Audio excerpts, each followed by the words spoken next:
This is Clapham South bunker, and it's time to go urban exploring. This is one of 8 deep level World War II bunkers in London. This particular bunker is currently being converted into the Bunker Museum. It's a very weird choice that chose this one of the 8 bunkers to be the museum bunker which they preserve, and I'll come on to why it was a weird choice that I chose this one later on. Let's now take a look at the entrances of the bunker, and let's take a look at the north entrance. This is what it looks like. It's a typical round bunker entrance. This one's located in the park, and it's a bit nondescript looking, like you would walk past it and not even notice it's there.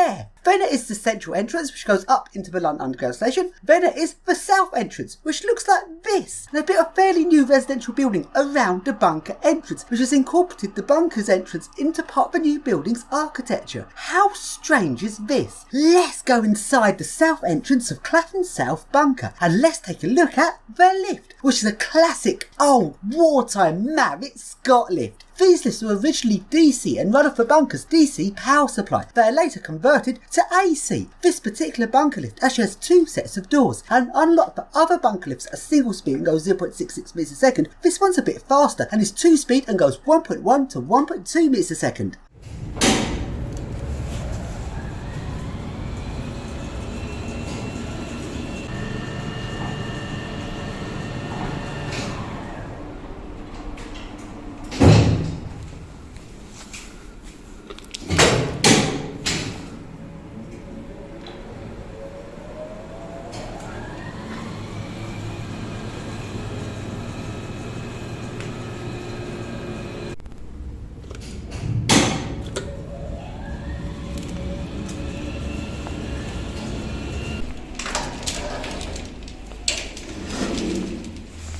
Let's now ride this epic old wartime Marriott Scott lift down to upper bunker level.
So then, here we are down at upper bunker level, 30 meters deep. Let's take a look around, and before we take a look at the main bunker passages, let's first take a look at the toilet passages. Sadly, the only bunker that still has toilets in the toilet passages is Chancery Lane. In all of the other bunkers, the toilets have long since been stripped out, and this passage is currently being used as a storeroom.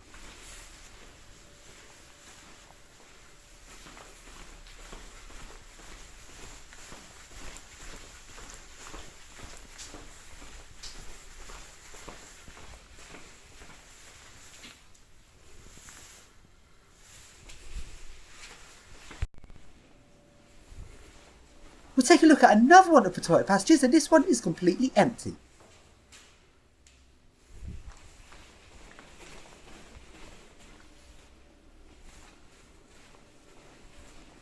So now let's take a look at the main bunker passages. This is where all of the people would have slept. This bunker, just like all the other London Underground World War II bunkers, can house 8,000 people. That is a lot of people.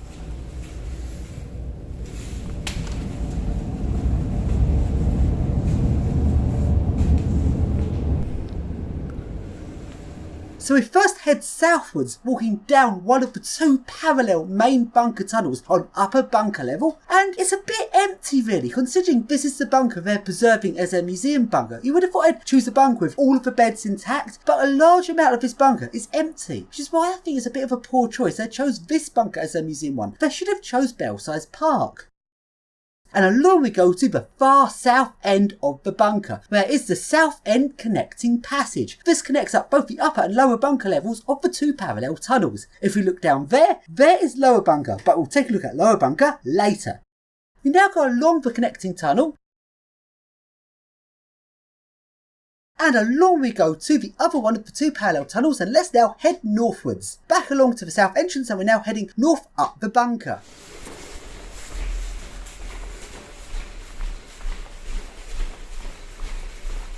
And now we take a look at one of the little rooms they built into the bunker. It would have slept in World War II. But with that said, this gives slightly a wrong impression because it makes it look more spacious than it actually was, because some of the beds are missing. Because where the beds were, on the left you would have bunk beds arranged in sets of 4, then on the right you'd also have additional bunk beds. So let's just stop a moment and take a look at Belsize Park bunker on upper bunker level, and this is what it looked like. Notice how much more cramped it looks, having both the sideways bunk beds on one side and also bunk beds on the other side going along the bunker tunnel. So why didn't they choose Belsize Park as the bunker they preserved and turned into a museum, since Belsize Park has all of the beds all intact and looks completely just like it would have done in the war? Then Clapham South still looks absolutely epic, but not as original. Plus Belsize Park bunker is a lot deeper, that's 55 metres deep at its deepest section. Clapham South is only 30 metres deep. And now we take a look at one of the little rooms they built into the bunker.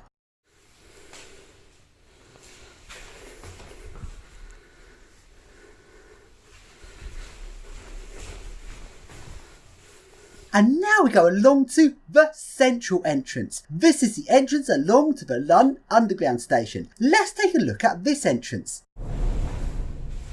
It's the Underground station. Wow. It's creepy. And we go up the stairs up to the London Underground station. And this part of all of the bunkers, it always feels very airless because there's no airflow in this section. And often it gets quite hard to breathe because there's almost no oxygen up here, like you're about to pass out.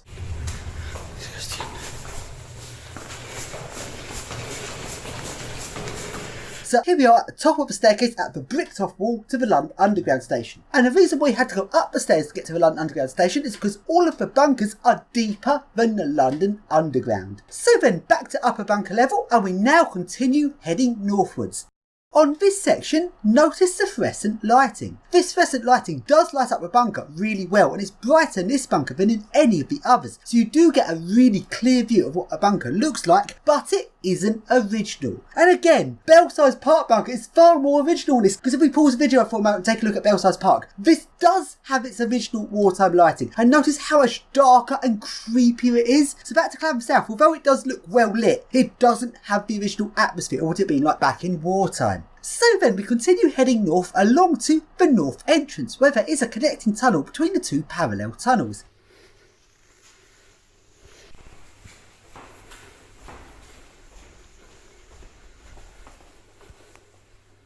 If we head further north in this, there is the canteen tunnel, which looks very empty, and there is a picture up to show what this would have looked like.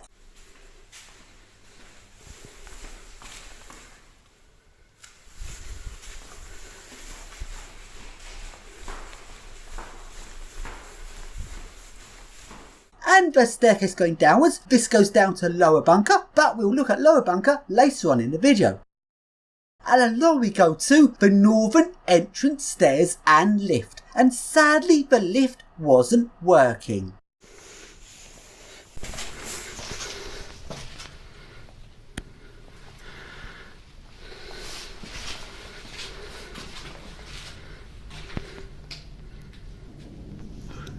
Creepy.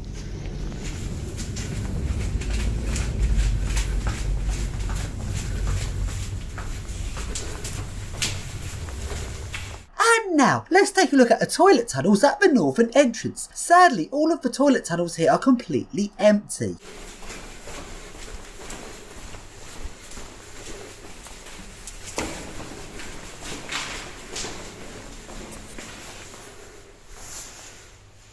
So then, we now go along to the other one of the two parallel tunnels, and we now head southwards, back towards the south entrance. And now we go along to the section where there's mattresses on the beds. They've made this section look like just how it would have looked in World War II. Although one little detail, the beds along the other side of the tunnel wall, the other side of where you would have walked, are missing. But apart from that detail, it still looks really epic and just like the war is still going on. Let's try out these beds. Let's first try the lower bunk.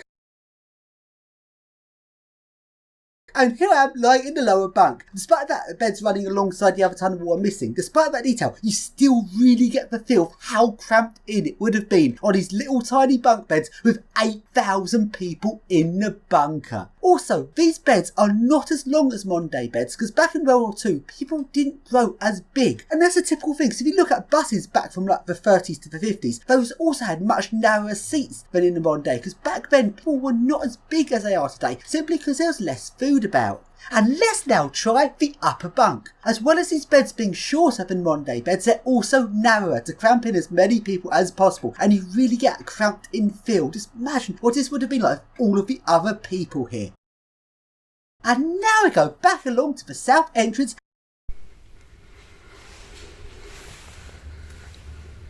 And let's go into the lift and go down from upper bunker down to lower bunker.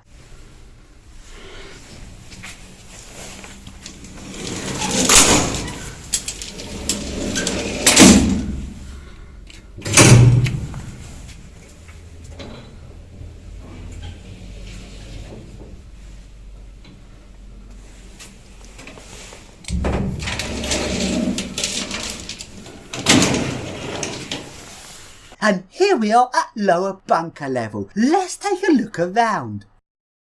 And along we go to the toilets in lower bunker level.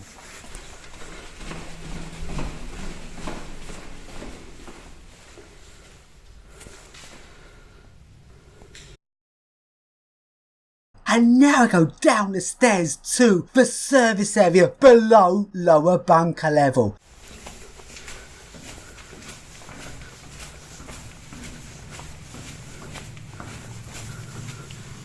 And along to the arc rectifier.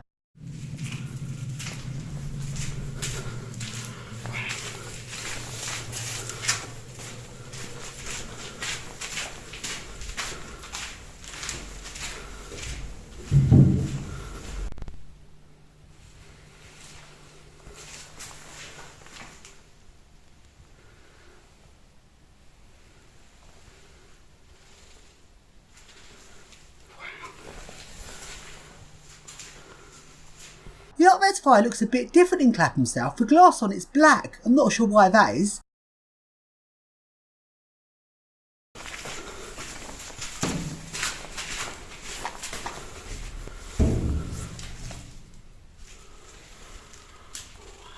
So back up to lower bunker level, and let's now go and explore lower bunker level.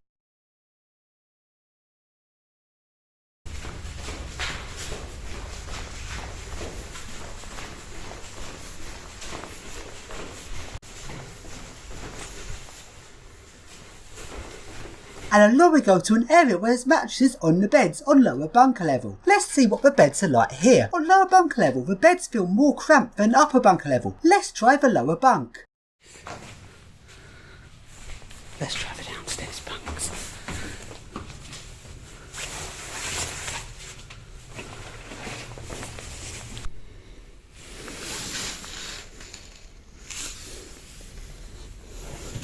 And let's now try the upper bunk, and there's not much headroom on the upper bunk on lower bunker level. Must say the upstairs was more comfy. The upper floor's got comfy beds in the lower floor. A lot less headroom.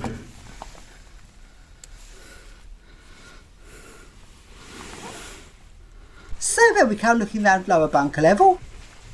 As far as I know, TFL are actually going round the other bunkers, collecting up the historic stuff to move into Clapham South, to restore Clapham South to how it was when it's completely original. But even still, they'd have less work cut out if they'd chosen Belsize Park as their museum bunker. And now we go to the north staircase on lower bunker level.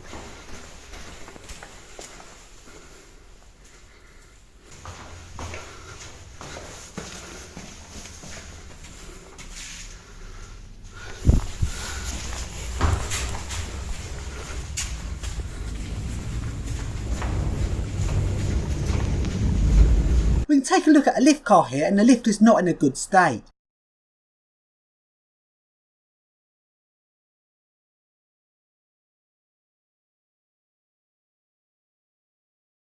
Let's now go down the stairs to the service area on the north shaft. Creepy. Very creepy.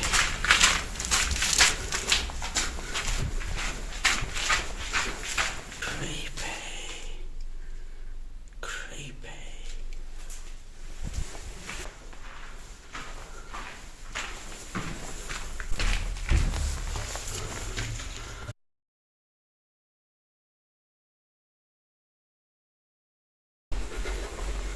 So let's go along back down to the south shaft. And along to an area where I've got the original World War II lighting. I believe I've taken lights out of some of the other bunkers and moved them here to restore Clapham South back to how the bunker was originally.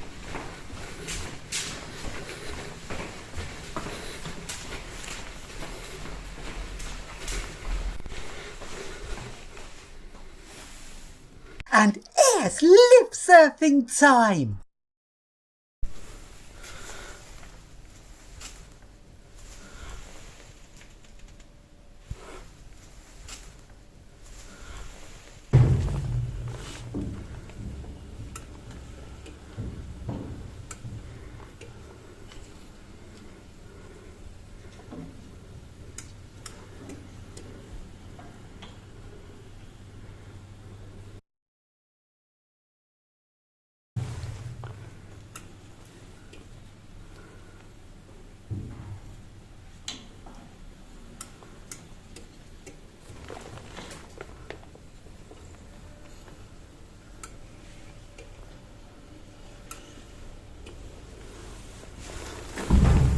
And let's now go up the lift back to street level.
Wow, that's Clapham South ticked off. I've now done 7 of 8 bunkers. So, the last one's the challenge, the hardest one of all. Next bunker, Clapham Common.